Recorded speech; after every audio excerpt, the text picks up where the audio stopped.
तो कहानी की शुरुआत में हम तीन छोटी लड़कियों को देखते हैं जो कि अपने कमरे में आराम से गुड़िया के साथ खेल रही थी। तभी अचानक उन्हें अपने सामने एक काला साया नजर आता है, जिसे देखते ही ये तीनों जैसे किसी शैतानी ताकत के कब्जे में आ जाती हैं और बिना कुछ कहे कमरे की खिड़की से कूदकर अपनी जान दे देती हैं। इसके बाद हम आर्थर, उसके बेटे जोसेफ और उसकी नैनी जेसिका से मिलते हैं। आर्थर की वाइफ स्टेला की जोसेफ के जन्म के वक्त ही मौत हो गई थी और इतने साल बीत जाने के बाद भी आर्थर उस सदमे से बाहर नहीं निकल पाया था। आर्थर पेशे से एक वकील है और एक लॉ फर्म के लिए काम करता है, लेकिन स्टेला की मौत के बाद उसका किसी भी काम में मन नहीं लगता था और वो हर वक्त उसी के गम में डूबा रहता था। इसी वजह से उसका बॉस उसे ऑफिस में बुलाकर कहता है कि अगर ऐसा ही चलता रहा तो मुझे मजबूरन तुम्हें नौकरी से निकालना पड़ेगा। और फिर वो उसे एक आखिरी मौका देते हुए कहता है कि तुम्हें क्राइटन जीफोर्ड नाम के एक गांव में जाकर मिसिस एलिस ड्रेबलो की हवेली, जिसे एल मार्स हाउस के नाम से जाना जाता है, उससे जुड़ा सारा लीगल काम निपटाना होगा। दरअसल एलिस की कुछ दिनों पहले ही मौत हो चुकी थी और उसके बेटे नेथन की भी 9 साल की उम्र में डेथ हो गई थी, जिसकी वजह से अब उसको कोई वारिस नहीं था। इसलिए आर्थर को हवेली में जाकर उसकी वसीयत को ढूंढना था और फिर उस हवेली को बेचने की सारी कानूनी प्रक्रिया पूरी करनी थी। बॉस ये भी बताता है कि गांव में उसे एलिस का लोकल वकील मिस्टर जेरोम मिलेगा, लेकिन वो इस मामले में ज्यादा दिलचस्पी नहीं दिखा रहा, इसलिए मुमकिन है कि तुमको ही सारा काम अकेले ही संभालना पड़े। और आखिर में बॉस साफ साफ कह देता है कि अगर इस बार भी आर्थर अपना काम ठीक से नहीं कर पाया तो उसे नौकरी से निकाल दिया जाएगा। इसके बाद आर्थर क्राइटन जीफोर्ड जाने की तैयारी शुरू कर देता है, लेकिन उसका बेटा जोसेफ उससे कभी भी इतने दिनों के लिए दूर नहीं रहा था, इसीलिए वो काफी उदास था। और आर्थर उसे समझाते हुए कहता है कि मैंने तुम्हारी और जेसिका की ट्रेन टिकट्स बुक करवा दी हैं और 2 दिनों बाद तुम दोनों भी मेरे पास आ जाओगे। और इतना कहकर आर्थर क्राइटन के लिए निकल जाता है। ट्रेन में उसकी मुलाकात सैम डेली नाम के एक आदमी से होती है जो क्राइटन का ही रहने वाला था। बातों बातों में सैम उससे पूछता है कि क्या तुम एलिस की हवेली एल मार्स के लीगल काम के लिए आए हो, जिस पर आर्थर कहता है कि हाँ, मैं यहाँ उसकी हवेली को सेटल करने के लिए आया हूँ। और सैम कहता है कि उस हवेली का कोई लोकल खरीदार मिलना बहुत मुश्किल है, अगर तुम चाहो तो मैं इस हवेली को बेचने में तुम्हारी मदद कर सकता हूँ। जिस पर आर्थर कहता है कि पहले उसे हवेली के सारे लीगल डॉक्यूमेंट चेक करने होंगे और ये भी देखना होगा कि कहीं एलिस अपनी कोई वसीयत तो छोड़कर नहीं गई। खैर, इसके बाद ये दोनों क्राइटन पहुंच जाते हैं और सैम अपनी कार से आर्थर को उसके होटल तक छोड़ देता है। कार से उतरते वक्त सैम आर्थर को अपने घर लंच के लिए इनवाइट करता है और आर्थर भी उसका इनविटेशन एक्सेप्ट करते हुए कहता है कि परसों वो जरूर उसके घर लंच के लिए आएगा। इसके बाद आर्थर होटल के अंदर चला जाता है और रिसेप्शन पर पूछता है कि उसके नाम से यहाँ पर एक रूम बुक होगा, लेकिन होटल का मालिक मिस्टर बेंटली रजिस्टर को देखे बिना ही मना कर देता है। और आर्थर हैरान होकर कहता है कि ऐसा कैसे हो सकता है, मेरी फर्म ने तो कई दिन पहले ही मेरे नाम से यहाँ पर रूम बुक करवाया था। लेकिन बेंटली साफ कह देता है कि उनके होटल में कोई रूम खाली ही नहीं है। और यहाँ पर हम नोटिस करते हैं कि बेंटली आर्थर के साथ कुछ ज्यादा ही रूड बिहेव कर रहा था, जैसे वो चाहता ही नहीं था कि आर्थर इस गाँव में रुके। खैर, थोड़ी देर बाद मिसिस बेंटली भी वहाँ पर आ जाती है और अपने पति से कहती है कि इतनी रात और इतनी तेज बारिश में हम आर्थर को बाहर नहीं निकाल सकते, कम से कम हमें आज की रात के लिए तो उसके रहने का कोई इंतजाम कर देना चाहिए। जिस पर बेंटली कहता है कि ठीक है, अगर तुम चाहती हो तो इसे एक रात के लिए एटिक में रुकवा सकती हो। लेकिन आर्थर बताता है कि 2 दिनों बाद उसका बेटा और उसकी नैनी भी यहाँ उसके पास आने वाले हैं। जिस पर मिसिस बेंटली कहती है कि तुम आज की रात एटिक में गुजार लो और कल दिन में अपने रहने के लिए कोई इंतजाम कर लेना। और मजबूरी में आर्थर भी एटिक में रुकने के लिए मान जाता है और मिसिस बेंटली उसे ऊपर ले जाती है। और यहाँ पर हमें पता चलता है कि ये वही कमरा है जहाँ मूवी की शुरुआत में 3 छोटी लड़कियों ने खिड़की से कूदकर अपनी जान दी थी। और एटिक में रखी फैमिली फोटोज से ये भी रिवील होता है कि वो तीनों लड़कियां बेंटली की ही बेटियां थी। अब अगले दिन आर्थर एलिस के वकील जेरोम से मिलने उसके घर के लिए निकल जाता है। रास्ते में वो नोटिस करता है कि एक आदमी उसे बड़े ही अजीब तरीके से घूर रहा था। इतना ही नहीं, वो आर्थर को देखकर तुरंत अपने बच्चों को घर के अंदर भेज देता है। और आर्थर को बिल्कुल भी समझ में नहीं आ रहा था कि इस गांव के लोग उसके साथ इतना अजीब बिहेव क्यों कर रहे हैं। खैर, थोड़ी देर बाद वो जेरोम के घर पहुंच जाता है, जहां उसकी मुलाकात जेरोम की बीवी से होती है। लेकिन जैसे ही उसकी पत्नी को पता चलता है कि आर्थर यहाँ पर एलिस की हवेली के सिलसिले में आया है, तो उसके चेहरे का रंग उड़ जाता है। और तभी मिस्टर जेरोम भी घर पर आ जाता है और आर्थर से कहता है कि मैंने तुम्हारे बॉस को पहले ही कह दिया था कि तुम्हें यहाँ आने की कोई जरूरत नहीं है, मैं खुद एलिस की हवेली के सारे डॉक्यूमेंट्स को लंदन भेज दूंगा। इतना कहकर वो हवेली से जुड़े सारे डॉक्यूमेंट्स आर्थर को दे देता है और कहता है कि 1 घंटे बाद लंदन की ट्रेन है, तुम्हें उसमें बैठ बैठकर वापस लौट जाना चाहिए। लेकिन आर्थर कहता है कि उसे हवेली में जाकर एलिस की वसीयत को ढूंढना है, जिस पर जेरोम कहता है कि इसकी कोई जरूरत नहीं है क्योंकि एलिस ने कभी कोई वसीयत लिखी ही नहीं थी। इतना कहकर वो आर्थर को घर से बाहर निकाल देता है और उसके मुंह पर ही दरवाजा बंद कर देता है। इसके बाद आर्थर एक घोड़ा गाड़ी वाले आदमी डैनियल से उसे एलिस की हवेली पर छोड़ने के लिए कहता है, जिस पर डैनियल कुछ एक्स्ट्रा पैसे मांगते हुए कहता है कि गांव का कोई भी इंसान तुम्हें उस हवेली तक छोड़ने नहीं जाएगा। इसलिए मजबूरी में आर्थर उसे ज्यादा पैसे देने के लिए मान जाता है। हवेली पहुंचकर वो डैनियल से कहता है कि शाम को ठीक 5 बजे मुझे वापस लेने आ जाना, और डैनियल हाँ बोलकर वहाँ से चला जाता है और आर्थर बाहर खड़े होकर हवेली को देखने लगता है। ये हवेली गांव से काफी दूर एक सुनसान जगह पर बनी हुई थी। गांव के लोग इस हवेली का नाम लेने से डरते थे, यहाँ तक कि कोई उस रास्ते से गुजरना भी पसंद नहीं करता था।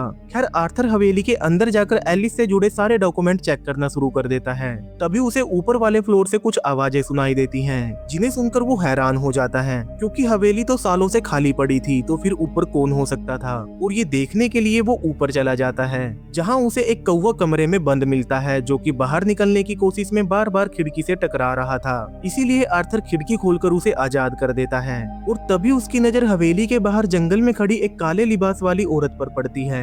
आर्थर उसे ध्यान से देख ही रहा था कि अगले ही पल वो औरत अचानक जंगल में कहीं गायब हो जाती है और वो तुरंत हवेली से बाहर निकलकर उसे ढूंढने लगता है, लेकिन वो औरत उसे कहीं भी नजर नहीं आती। तभी उसे अचानक एक औरत की दर्द भरी चीखें, घोड़ों की जोर जोर से हिनहिनाने की आवाजें और एक छोटे बच्चे की चिल्लाने की आवाज सुनाई देती है। और साथ ही एक आदमी जोर जोर से चिल्ला रहा था कि पहले लड़के को बचाओ, पहले लड़के को बचाओ, जिसे सुनकर आर्थर को लगता है कि शायद जंगल में किसी घोड़ा गाड़ी का एक्सीडेंट हो गया है। इसीलिए वो तुरंत मदद के लिए उसकी तरफ भागता है, लेकिन घनी धुंध की वजह से उसे कुछ भी नजर नहीं आ रहा था। उसे सिर्फ चीखें और घोड़ों की आवाजें ही सुनाई दे रही थी। और तभी डैनियल भी वहाँ पर पहुँच जाता है और आर्थर को वापस गाँव ले आता है। गाँव पहुँचते ही आर्थर सीधा पुलिस स्टेशन जाता है और कांस्टेबल को बताता है कि उसने एल मार्स हवेली के बाहर किसी एक्सीडेंट की आवाजें सुनी थी, जिस पर कांस्टेबल कहता है कि जब से एलिस के बेटे नेथन की उस रास्ते के दलदल में डूबकर मौत हुई थी, तब से कोई भी उस रास्ते पर नहीं जाता और हवेली भी सालों से खाली पड़ी है, तो शायद तुम्हें कोई गलतफहमी हुई होगी।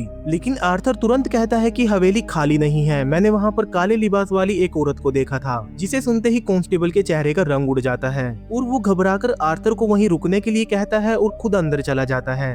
तभी 2 छोटे बच्चे अपनी बहन को लेकर पुलिस स्टेशन पहुंचते हैं और मदद मांगते हुए आर्थर को बताते हैं कि उनकी बहन विक्टोरिया ने गलती से कास्टिक सोडा पी लिया है। जिसे सुनते ही आर्थर कांस्टेबल को आवाज लगाने लगता है, लेकिन अगले ही पल विक्टोरिया को खून की उल्टियां होने लगती हैं और देखते ही देखते वो आर्थर की बाहों में दम तोड़ देती है। और विक्टोरिया के फ्यूनरल के दौरान गाँव के सभी लोग आर्थर को घूर घूर कर देख रहे थे, मानो विक्टोरिया की मौत आर्थर की वजह से हुई हो। खैर रात के समय आर्थर वापस होटल लौट आता है, जहाँ उसे एटिक में किसी औरत के रोने की आवाजें सुनाई देती हैं। और जब वो ऊपर जाकर देखता है तो मिसिस बेंटली वहाँ बैठी रो रही थी और वो आर्थर को समझाते हुए कहती है कि तुम्हारा एक बेटा है जिसे तुम्हारी जरूरत है, इसलिए जितनी जल्दी हो सके इस गांव को छोड़कर वापस चले जाओ। लेकिन आर्थर कहता है कि अभी एल मार्स हवेली में उसका काम खत्म नहीं हुआ है, जिस पर मिसिस बेंटली उसे रिक्वेस्ट करते हुए कहती है कि प्लीज दोबारा उस हवेली में मत जाना। लेकिन आर्थर को अब भी समझ में नहीं आ रहा था कि आखिर इस गाँव के लोग उस हवेली से इतना डरते क्यों हैं। खैर अगले दिन आर्थर सैम से मिलने उसके घर चला जाता है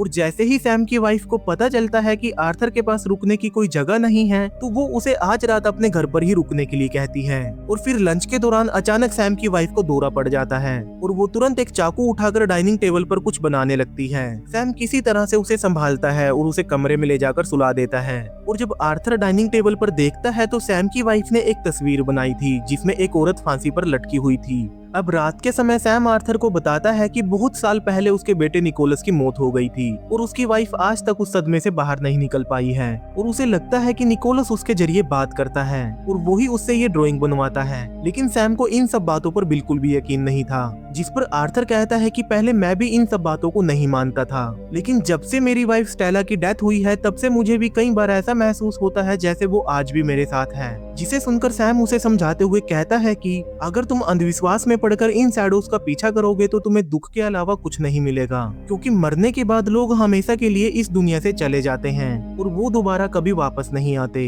खैर अगले दिन आर्थर सैम से कहता है कि अगर जेरोम मेरी मदद कर देता तो शायद मैं एक ही दिन में अपना काम खत्म करके लंदन वापस लौट जाता। जिसे सुनकर सैम आर्थर को दोबारा जेरोम के घर पर ले जाता है, लेकिन इस बार घर पर कोई नहीं था। तभी आर्थर को बेसमेंट में से कुछ आवाजें सुनाई देती हैं और जब वो देखने के लिए नीचे जाता है तो उसे वहाँ पर एक कमरा मिलता है जिसके अंदर जेरोम ने अपनी ही बेटी को बंद करके रखा हुआ था। और जैसे ही वो लड़की आर्थर को देखती है वो जोर जोर से चिल्लाते हुए आर्थर को यहाँ से जाने के लिए कहने लगती है। वो कहती है कि विक्टोरिया को तुमने ही मारा है। जिसे सुनते ही आर्थर बुरी तरह से घबरा जाता है और तुरंत जेरोम के घर से बाहर निकल आता है। इसके बाद सैम आर्थर को एल मार्स हवेली छोड़ने के लिए जाने लगता है, लेकिन रास्ते में गांव वाले उनका रास्ता रोक लेते हैं और बेंटली गुस्से में आर्थर से कहता है कि मैंने तुम्हें पहले ही कहा था उस हवेली में मत जाना, लेकिन तुमने मेरी बात नहीं मानी और तुम्हारी वजह से ही विक्टोरिया की जान गई। तभी विक्टोरिया का पिता रोते हुए कहता है कि तुमने उस हवेली में काले लिबास वाली औरत को देखा था ना। लेकिन इससे पहले की बात और बढ़ जाती, सैम तुरंत अपनी गाड़ी को इन लोगों के बीच से निकाल लेता है और हवेली की तरफ बढ़ जाता है। रास्ते में आर्थर सैम से पूछता है कि आखिर इस गांव में चल क्या रहा है, सबको ऐसा क्यों लगता है कि विक्टोरिया की मौत मेरी वजह से हुई है। जिस पर सैम कहता है कि ये लोग अंधविश्वास में पूरी तरह से डूब चुके हैं, इन्हें लगता है कि ये हवेली शापित है और वहाँ पर एक औरत की शैतानी आत्मा रहती है जिसकी वजह से ही इस गांव में बच्चों की मौत होती है। जिसे सुनकर आर्थर कहता है कि मैंने सच में वहाँ काले लिबास वाली एक औरत को देखा तो था, हो सकता है गांव वाले ठीक कह रहे हों। लेकिन सैम उसे समझाते हुए कहता है कि वो हवेली सालों से खाली पड़ी थी, जिसकी वजह से लोगों ने उसके बारे में ऐसी कहानियां बना ली। असल में भूत प्रेत जैसी कोई चीज नहीं होती। इसके बाद सैम आर्थर को हवेली के बाहर छोड़ देता है और जाने से पहले सैम आर्थर से कहता है कि मैं रात के ठीक 10 बजे तुम्हें लेने आ जाऊंगा। लेकिन आर्थर कहता है कि मैं आज की रात इसी हवेली में रुककर अपना सारा काम खत्म करूंगा ताकि कल मैं अपने बेटे के पास लौट सकूं। इसलिए सैम अपना डॉग उसके पास छोड़ देता है ताकि आर्थर को वहां अकेलापन महसूस ना हो। इसके बाद आर्थर हवेली के अंदर चला जाता है और पेपर्स को चेक करने लगता है। तभी अचानक उसे कमरे के दरवाजे पर किसी का हाथ दिखाई देता है, जिसे देखकर वो एकदम से डर जाता है। लेकिन जैसे ही वो बाहर जाकर देखता है तो वहाँ पर कोई नहीं था। खैर आर्थर फिर से पेपर चेक करना शुरू कर देता है और इसी दौरान उसे एक फोटो मिलती है जिसमें काफी लोग खड़े हुए थे और उसके ऊपर लिखा था नरक में सड़ो बेशरम औरत। ये देखकर आर्थर को काफी अजीब लगता है। तभी उसका डॉग हवेली के बाहर की तरफ देखकर जोर जोर से भौंकने लगता है और जब आर्थर बाहर जाकर देखता है तो उसे वहाँ पर नेथन और एलिस की बहन जेनेट की कब्रें मिलती हैं। और वो जब वापस हवेली के अंदर आ रहा था तभी उसकी नजर एक खिड़की पर पड़ती है जहाँ पर वो काले लिबास वाली औरत बैठी हुई थी। जिसे देखते ही आर्थर घबरा जाता है और भागते हुए हवेली के अंदर आ जाता है, लेकिन तब तक वो औरत वहाँ से गायब हो चुकी थी। और जब आर्थर खिड़की से बाहर देखता है तो हम व्यूवर्स को वो औरत उसके बिल्कुल ठीक पीछे खड़ी हुई नजर आती है, जो कि अगले ही पल गायब हो जाती है। खैर वसीयत को ढूंढते हुए आर्थर को कुछ लेटर्स मिलते हैं जो कि जेनेट ने अपनी बहन एलिस को लिखे थे और इन लेटर्स को पढ़कर आर्थर को पता चलता है कि नेथन एलिस का नहीं बल्कि जेनेट का बेटा था। असल में नेथन के जन्म के वक्त जेनेट कुंवारी थी और उस जमाने में शादी के बिना बच्चा पैदा करना बहुत बड़ा कलंक माना जाता था। इसलिए जेनेट के अमीर माँ बाप ने जबरदस्ती नेथन को उससे अलग कर दिया और उसे एलिस को गोद दे दिया। और नेथन को गोद लेने के बाद एलिस ने कभी भी जेनेट को उससे मिलने नहीं दिया। और फिर एक दिन हवेली के बाहर बने दलदल वाले रास्ते पर नाथन की गाड़ी फंस गई और वो उसी दलदल में डूबकर मारा गया। और सबसे दर्दनाक बात ये थी कि उसकी लाश को दलदल से कभी बाहर नहीं निकाला जा सका, यानी आज तक नाथन की लाश उसी दलदल में दफन है। और जेनेट नाथन की मौत का जिम्मेदार एलिस को मानती थी। उसे लगता था कि एलिस ने जानबूझकर नेथन को बचाने की कोशिश नहीं की क्योंकि वो उसका बेटा नहीं था। और अपने बेटे को खोने का ये सदमा जेनेट बर्दाश्त नहीं कर पाई और उसने फांसी लगाकर खुद को खत्म कर लिया। इन लेटर्स को पढ़कर आर्थर समझ जाता है कि हवेली में काले लिबास में दिखने वाली औरत कोई और नहीं बल्कि जेनेट की बेचैन आत्मा है, जो कि आज तक अपने बेटे से आखिरी बार मिलने के लिए भटक रही है। खैर जब आर्थर इन लेटर को पढ़ रहा था तभी उसे बाहर से एक आवाज आती है और जैसे ही वो खिड़की से बाहर देखता है तो उसे एक बार फिर से काले लिबास वाली औरत यानी जेनेट दिखाई देती है। और देखते ही देखते खिड़की के कांच पर अपने आप एक हाथ का निशान बन जाता है। और जैसे ही आर्थर उस निशान को छूता है उसे शीशे में जेनेट की आत्मा नजर आती है, जिसे देखकर आर्थर बुरी तरह से डर जाता है। खैर इसके बाद पूरी रात आर्थर को इस हवेली में जेनेट की आत्मा डराती रहती है और वो जैसे कैसे रात बिताता है। और सुबह होते ही सैम उसे लेने आ जाता है और आर्थर उसके साथ हवेली से निकल जाता है। लेकिन रास्ते में वो देखते हैं कि जेरोम के घर में आग लगी हुई थी और उसकी बेटी अभी भी बेसमेंट में फंसी हुई थी। जिसे देखते ही आर्थर बिना देर किए घर के अंदर घुस जाता है और जेरोम की बेटी को बचाने की कोशिश करता है। लेकिन तभी उसे उस लड़की के पास जेनेट की आत्मा दिखाई देती है और उसके एक इशारे पर जेरोम की बेटी खुद को आग लगा लेती है। और ये सब अपनी आंखों के सामने देखने के बाद आर्थर को आखिरकार यकीन हो जाता है कि गांव वाले अंधविश्वासी नहीं हैं, बल्कि सच में इन बच्चों की मौतों के पीछे जेनेट की आत्मा ही है। असल में अपने बेटे को खोने के बाद जेनेट इतनी नफरत और गुस्से से भर चुकी थी कि वो हर माँ को वही दर्द देना चाहती थी जो खुद उसने सहा था। इसीलिए जब भी कोई जेनेट की आत्मा को देख लेता था उसके बाद गांव के किसी न किसी बच्चे की जान चली जाती थी। और यही वजह थी कि गांव वाले इस हवेली के नाम से भी डरते थे और इसीलिए सभी लोग विक्टोरिया की मौत का जिम्मेदार आर्थर को मानते थे, क्योंकि उसने ही जेनेट की आत्मा को देखा था। खैर इसके बाद सैम आर्थर को अपने घर ले जाता है, जहाँ निकोलस की आत्मा एक बार फिर से सैम की वाइफ के जरिए एक ड्राइंग बनाती है। इस ड्राइंग में एक ट्रेन, एक आदमी और एक छोटा बच्चा बना हुआ था, जिसे देखते ही आर्थर को याद आता है कि आज रात उसका बेटा जोसेफ और जेसिका इस गांव में पहुंचने वाले हैं। और आर्थर समझ जाता है कि निकोलस की आत्मा उसे बताना चाहती है कि जेनेट का अगला शिकार कोई और नहीं बल्कि उसका अपना बेटा जोसेफ होने वाला है। ये समझते ही आर्थर तुरंत टेलीग्राम ऑफिस की तरफ भागता है ताकि जेसिका को मैसेज भेजकर उन्हें यहाँ आने से रोका जा सके। लेकिन टेलीग्राम ऑफिस तो बंद पड़ा हुआ था, जिसे देखकर आर्थर समझ जाता है कि अब जोसेफ को बचाने का सिर्फ एक ही रास्ता है कि किसी तरह से जेनेट की आत्मा को उसके बेटे नेथन से मिलवा दिया जाए, ताकि उसकी आत्मा को शांति मिल सके और ये मौत का सिलसिला हमेशा के लिए खत्म हो जाए। और फिर आर्थर और सैम उस दलदल के पास चले जाते हैं जहां डूबकर नाथन की मौत हुई थी। और आर्थर अपनी कमर पर एक रस्सी बांधता है और उसका दूसरा सिरा सैम की कार से बांध देता है। इसके बाद वो दलदल में उतर जाता है और कुछ देर बाद उसे नाथन की लाश मिल जाती है। फिर सैम अपनी कार की मदद से उन दोनों को दलदल से बाहर खींच लेता है। इसके बाद ये दोनों नाथन की लाश को लेकर हवेली में चले जाते हैं और आर्थर उसके चारों तरफ उसके खिलौने रख देता है ताकि नेथन की आत्मा वहाँ पर आ जाए और जेनेट अपने बेटे से मिल सके। और तभी वहाँ पर जेनेट की आत्मा दिखाई देती है। वो पहले नेथन की तरफ देखती है और अगले ही पल वो आर्थर की तरफ देखकर गुस्से में चिल्लाती है और अचानक गायब हो जाती है। ये देखकर सैम और आर्थर को लगता है कि शायद जेनेट की आत्मा हमेशा के लिए जा चुकी है।